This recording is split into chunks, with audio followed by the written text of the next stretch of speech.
Hey, I'm Keyytoii, and you are watching Sit Down Sundays.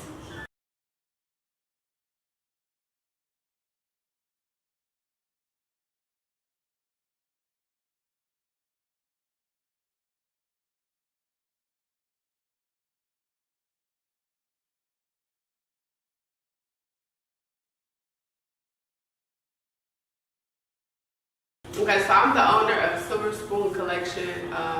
I've been in business with Silver Spoon Collection for a year now.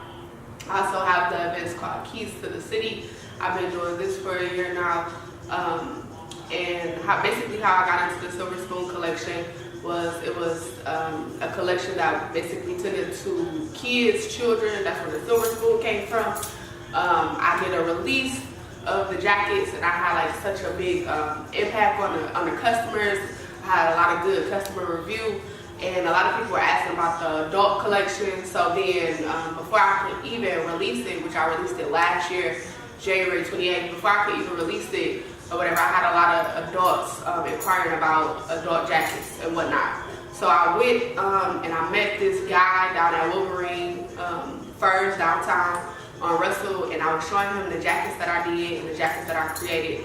And you know, the first day I met him, I got into a contract with him instantly. You know, he was telling me how he could provide me with authentic fox fur and things of that nature. So from there, I did a couple of adult jackets, and before I could even have my release party, because I supposed to have a release party on January 28th, I had sold out. So everybody was coming to pick up their jackets. I didn't have to even cancel my release party because I didn't have anything to show at the release party, so I had to cancel it. So I actually got into it like that, just basically where I'm customizing the jackets with the fur and the things of that nature, my own design. Things that I do in the summer is like these fur flip-flops right here. The girls go crazy for them. And I sell them in all different kinds of colors, all different types of shapes and things of that nature. And I also have a swimsuit collection that's coming out next month. It's called the Wet Collection. And then I also have a jersey line that's coming out next month as well. It's called the Active Collection. So those are two other parts of the collection that's coming out for this summer. I also got into Keys to the City. I had Keys to the City, which is an event. It's a sip and shop event. I have basically more than 50 vendors, which is a large crowd, a big number of vendors to have in one facility. And basically, I started it on my birthday last year. I started it last year on my birthday. Everybody was pushing me to have a party because I used to be in a party field where I used to throw parties and I used to bring a big crowd out. So everybody was pushing me to have a party, and I was like, you know what? I'd rather everybody come party and celebrate my business. So from there, I had such a good turnout from the sip and shop that people was like, you gonna do another one again next month? So then I did another one again next month, and then I had a bigger turnout. And people were like, you doing another one? So from there, I was basically doing them every month. It came a little overwhelming, so I had kind of stopped a little bit, but I just had my last sip and shop, which was this month actually for my birthday again. That was at Annex. And it was such a good turnout. I had 55 vendors. I had 38 vendors sell out of stuff.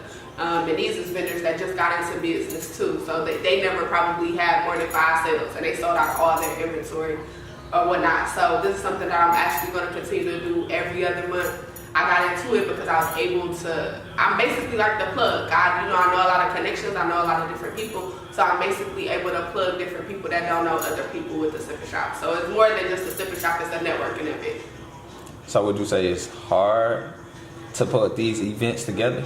I wouldn't say it's hard, but it's a lot of pressure. You know what I'm saying? Because you got a lot of people that's dependent on you. You got a lot of people that's looking up to you. You got a lot of people that's asking questions. You got a lot of people that don't know stuff. And that's the only thing that I can say is stressful about having such a huge sip and shop and putting it together. You know, I like doing it. I'm real passionate about helping people. Like, people ask me all the time, you know, how much you charge for this, how much you charge for that, can I charge you for, you know, how much you charge for a child? I'm like, I'll do it for free. You know what I'm saying? Because I'm real passionate about helping people. I like helping people. I want to see everybody win. So I think that was my whole purpose of the sip and shop, because what I'm doing is I'm putting people that never been with each other or never been in the same facility together, and we helping each other win. We helping each other elevate. So do you see the growth from one event to the next? From your first Keys to the City to the second Keys to the City? Yep. So the first Keys to the City, I was supposed to have 25 vendors. I ended up sneaking in like 30, 35. The second one, I had like 40. I ended up sneaking in 55, and then from there I just had like, you know, just way more vendors, like 55 or more. And then the crowd is getting bigger. And not only is it just a big crowd, because I know I've heard a lot of people like, oh, it's like a party, you know what I'm saying? Which is cool, because a lot of times people don't know how to market, you know? And then sometimes you gotta trick a person into coming to the party to spend some money. That's just how you do when you go to the club. Sometimes you tell them you get in for free so you can spend more money at the bar. So basically that's just what it's doing, just tricking the mind. You're having a good time, you're spending money. And I say it's getting better as far as people really support each other. Because like I said, I had 38 vendors sell out. And you know, that just comes from everybody just trying to show support. Like, you know, I want to support. And I had a lot of people just like, I want to support, I want to donate, I want to support, I want to do this. So yeah, I say that it's really growing and it's really being effective. So when you first got out here, not even with the parties, just when you started your brand, was the support you got overwhelming?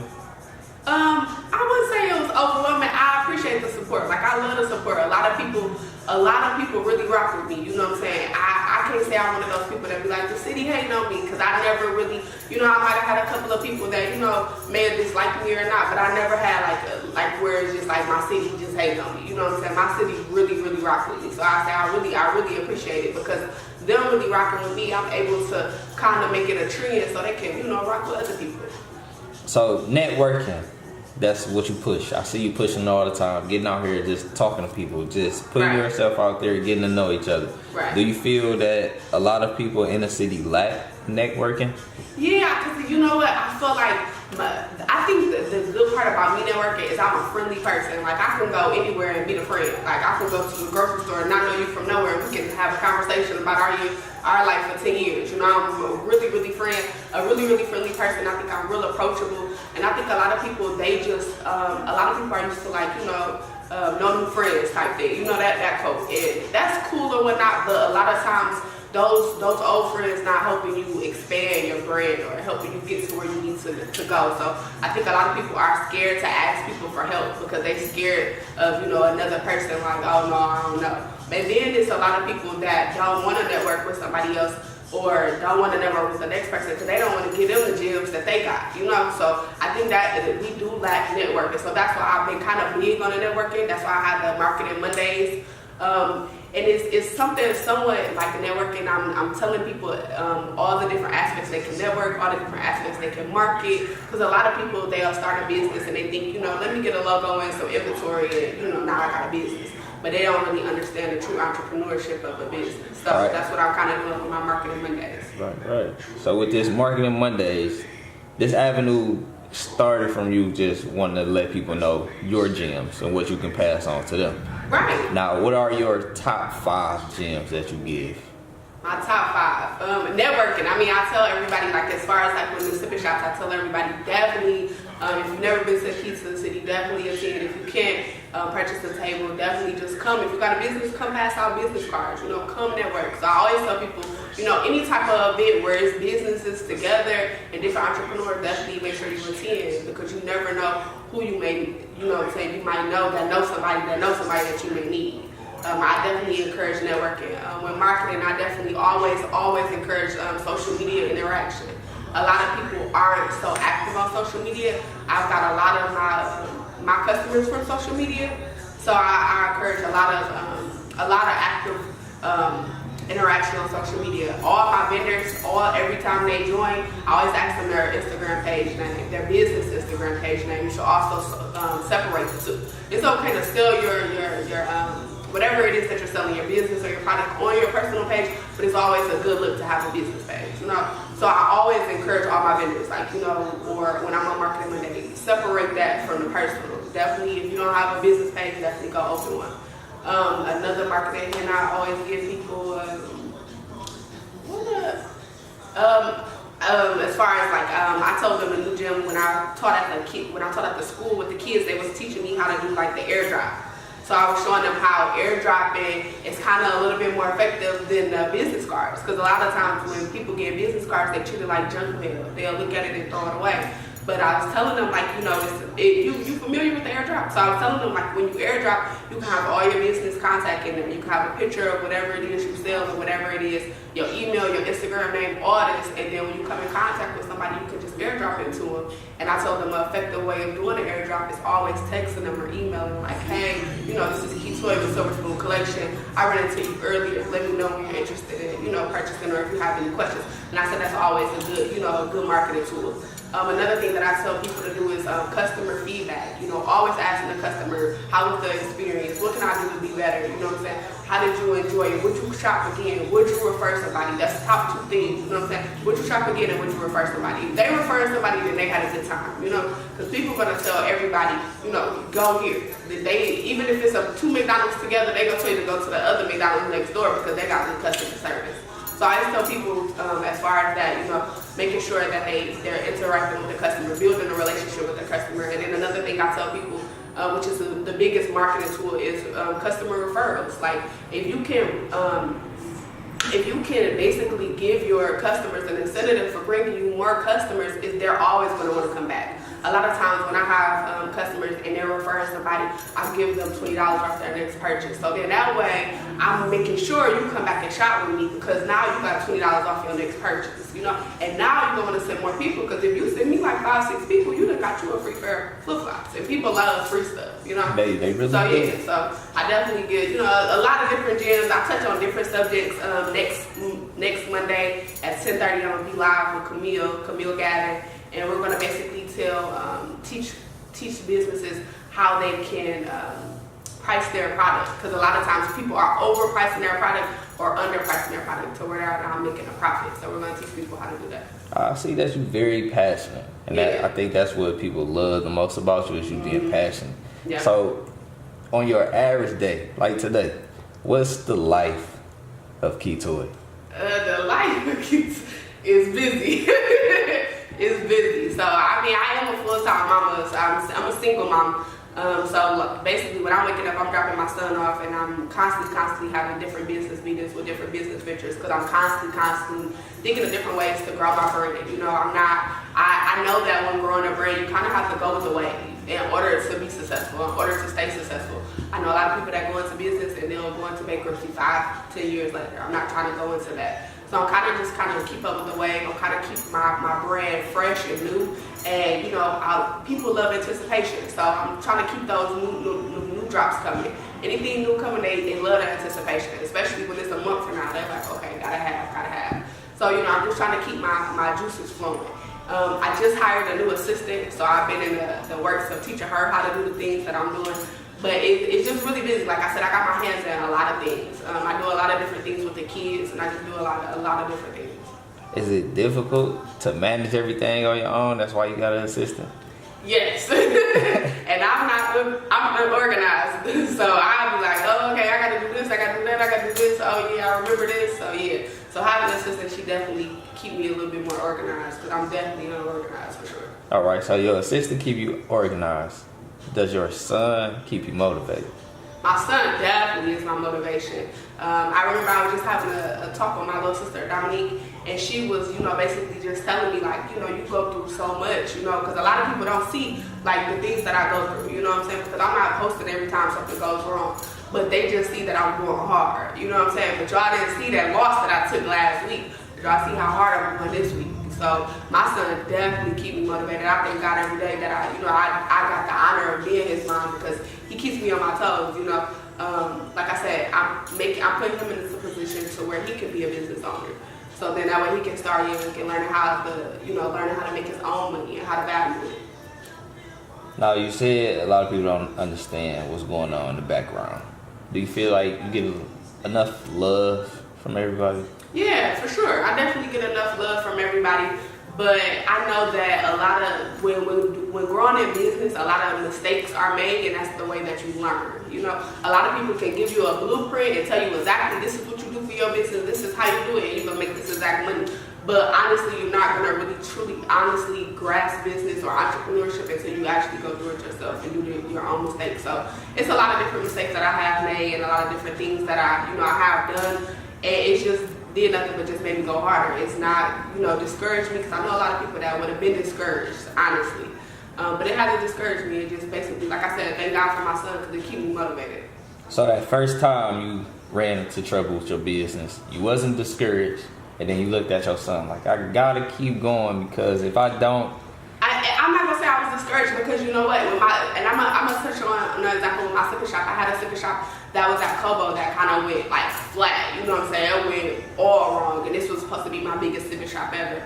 And it was a lot of different things going on. It was a lot of people, you know, said a lot of negative things about me, and it definitely discouraged me, you know what I'm saying? It made me feel bad. It hurt my feelings. I was crying because, like I said, it was, you know, a lot of people that had negative stuff to say about my business and my events when it's like I'm a real passionate person. You know, this is something I definitely love to do.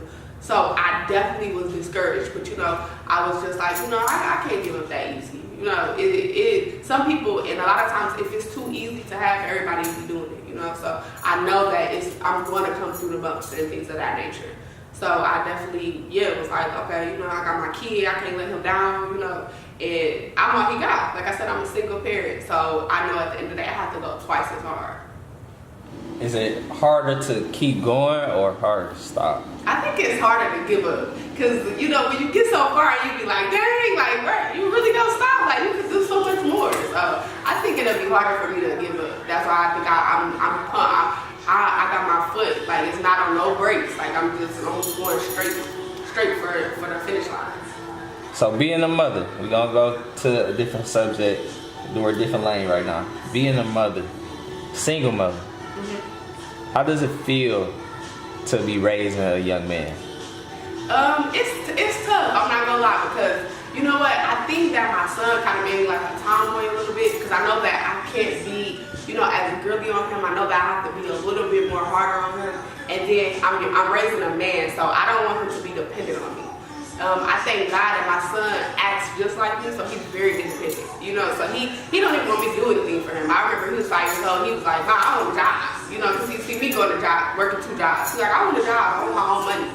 You know, so when he was in 4th grade, I had him selling candy. He was selling candy. I had him make me a whole little business plan of how much candy he think he gonna sell, and I gave him a loan. He had to pay me back and things of that nature. So I think that, you know, me, as far as being a single parent, it is kind of hard. It's hard, but, you know, it's worth it. I just got to stay on them. I got to be real big on them, you know what I'm saying? And I want to make sure that, like, in this day and age, a lot of kids are spoiled. They're overly spoiled. My son is spoiled, but he deserves it. So I don't ever want him to think that he's supposed to get it. You know, you got to earn it. So, yeah. Now, do you feel that you're supposed to be here right now? Now I'm supposed to be where I'm at right now? Right now, just like how the GT song say, do you feel you're supposed to be here right now, doing what you're doing, pushing the brand, pushing people to just put their self out here as an individual? For sure. I feel like, you know, what I'm doing right now is what I'm supposed to be doing. I know that there's more to come. So, that, like I said, that's why I'm going extra hard. But I know that my passion is helping other people. Like, I steer away from my own brand sometimes. Even when I have slip shops, I don't have a table myself. I'm not even selling anything. My main focus is to make sure that everybody else is getting exposure, everybody else is networking, everybody else is selling. Because 9 times out of 10, everybody that came out already know me. So they know where to find my product. I just want to make sure they know where to find everybody else's product. So I think that's my real, you know, that's what I'm supposed to be doing. I'm supposed to be helping people. Now, at the beginning of this interview, you said that you got a lot of support when you first came out here. And it wasn't overwhelming, but you appreciated it. You was grateful for it. Mm-hmm. Now, did that support come from just random individuals, or was it your friends and family? My friends, they is my cheerleaders. Like, my friend, don't mention Keyytoii and say something negative, because they're gonna be like, oh no, not my friend, you know. So my friends are for sure my #1 fans. They for sure my #1 supporters. I thank God for them, especially my family. Like, they really push me, and they might not tell me all the time, but just to know that, you know, that it's in private. Like, I done had someone who's like, yeah, you know, they was talking about you, like you this and you that, you know what I'm saying? So that makes me feel even better, you know. So my friends definitely support me. I get a lot of stranger love. Like, I get so much stranger love, it's ridiculous. But like I said, I think it's because I'm so approachable and I'm so friendly that some people feel so comfortable approaching me and asking me things of that nature. But definitely a lot of stranger love. I go out all the time. They're like, Keyytoii, I'm like, oh, hey, what's up? You know, but yeah, definitely, I get love for everywhere. So, are those vibes different? Like, is one stronger than the other? No, I'll say it's the same. I mean, some people that don't actually know me, you know, they really look up to me. I think my friends look up to me as well, but they really, really look up to me. So they're more passionate, you know, about me than me, about talking to me, you know. So I think it's just a difference in the passion as as far as me to me. Because, you know, my friends are like, oh, we know her, we grew up with her, blah, blah, blah. You know, that's nobody, but yeah. But I think it's still kind of the same. Do you remember that first hustle? The first hustle? That first hustle, like how you said your son was selling candy in school at the age of 5. Like, do you remember your first hustle? My first hustle was my first job. I was 14. I was working at TC's Pizza, and I had lied to them. I told them I was 16. And yeah, I remember like every day after school, I used to want to go to work, and all I wanted was the new J's, the new Air Ones. I wanted to pay my phone bill. You know, I just wanted to do it on my own. I lived with my aunt and my uncle. I lost my mom when I was 10, so like I really had that independence in me. You know, I didn't want nobody to do nothing for me. I always had people that did stuff for me in the past that threw it in my face, like, oh yeah, I did this for you, I did that for you. So I made sure I stayed on my grind, so I didn't need nobody to be like, oh, I did this for you. You know, I did this on my own. So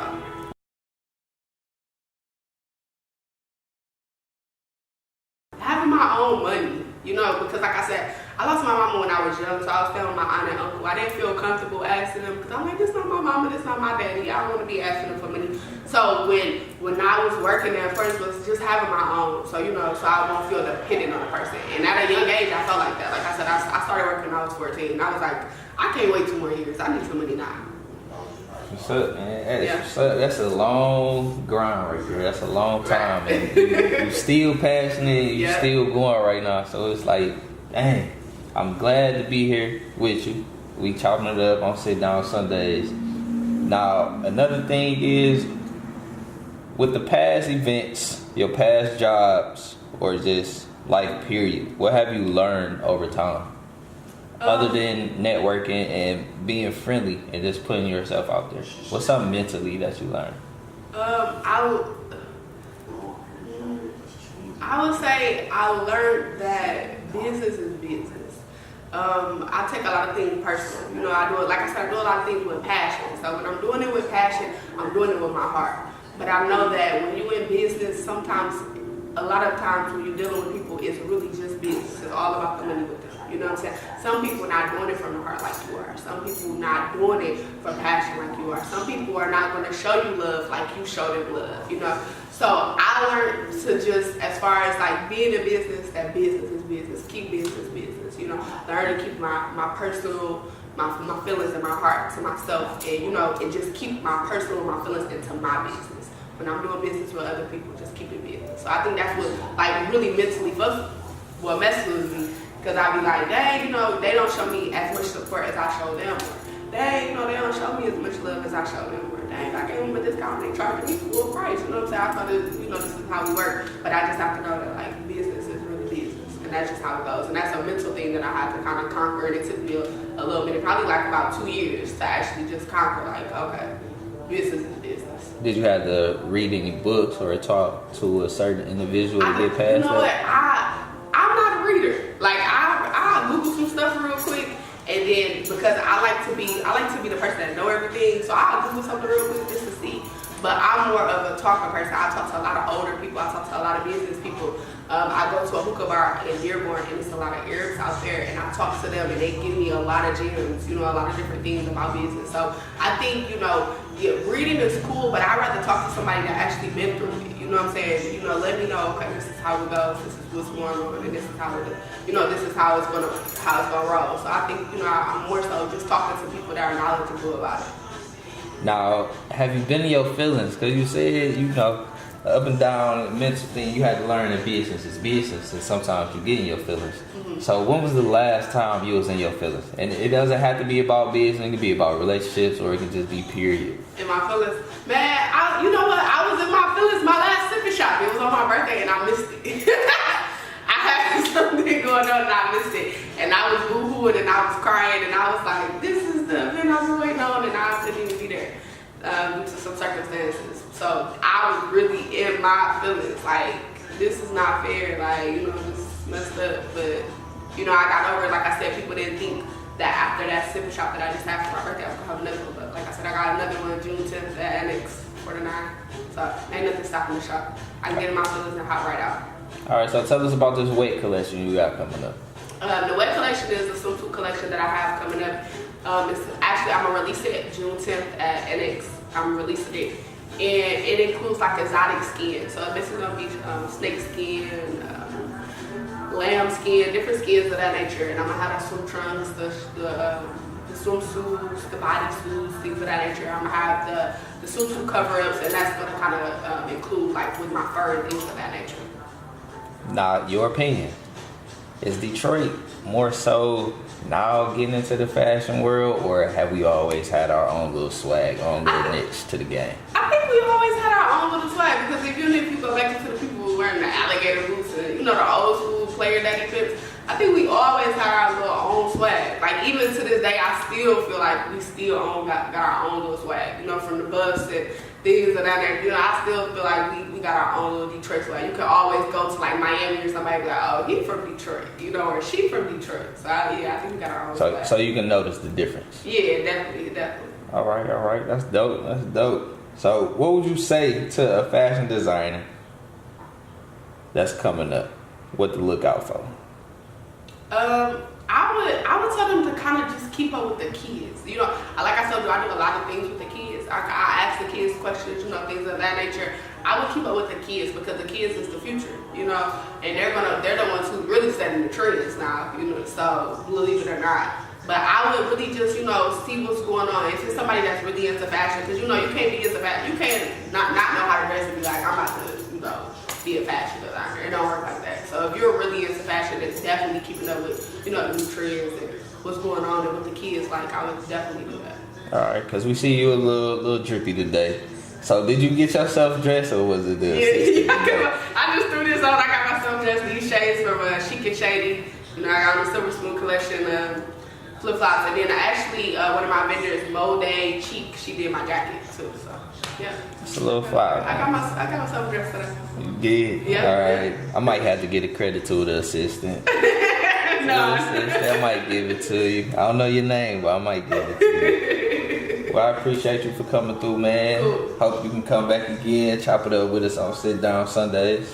All right, that's cool. Definitely, like I said, make sure everybody tune in Monday at 10:30 p.m. on my live. Y'all can follow me on Instagram. It's Keyytoii, Keyytoii. I go live with Camille Gavin every Monday, Marketing Mondays. Free game. You don't got to pay nothing to go live. Just grab a pen and paper and get the free gems. And then make sure y'all have Keys to the City, which is June 10th at Annex 4 to 9. And it's free to get in. You don't have to worry about paying to get in. Just come out and support.